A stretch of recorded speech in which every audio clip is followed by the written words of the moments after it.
Привет, друзья! Привет, YouTube! Краткий обзор на задние тормозные колодки на Ford Focus 2.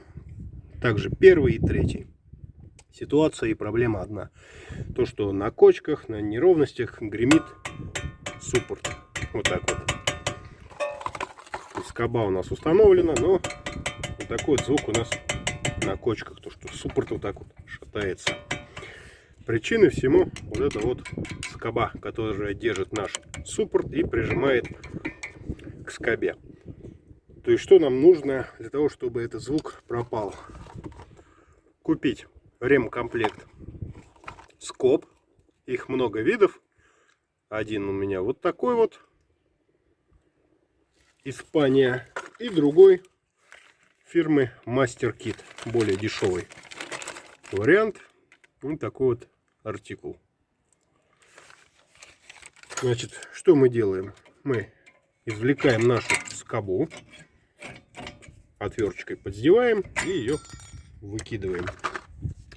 Берем новую скобу и устанавливаем. Вот эти места можно смазать. Но так как я буду в ближайшее время менять колодки, скорее всего, вот, я это сделаю чуть позже. То есть устанавливаем нашу скобу, заводим ее. Единственное, что одной рукой, как всегда, это неудобно. Прошу прощения. Сейчас на паузу поставлю. Вставлю. Так, установил я скобу. Можно ее чуть-чуть вот так подстучать, чтобы она села на свои места. Ну и что, проверяем. Результат налицо. Как мы видим, тишина. Ничего у нас не болтается. Это уже тут сзади у меня побрякивает сама вот эта вот пружинка.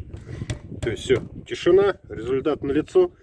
Ставим лайки. Всем спасибо. До новых встреч. Подписывайтесь, ставьте колокольчики, пишите комментарии. Всем постараюсь ответить.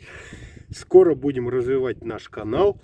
Будет много очень интересного видео. Так что, чтобы не пропустить, подпишитесь. Спасибо. Всем пока.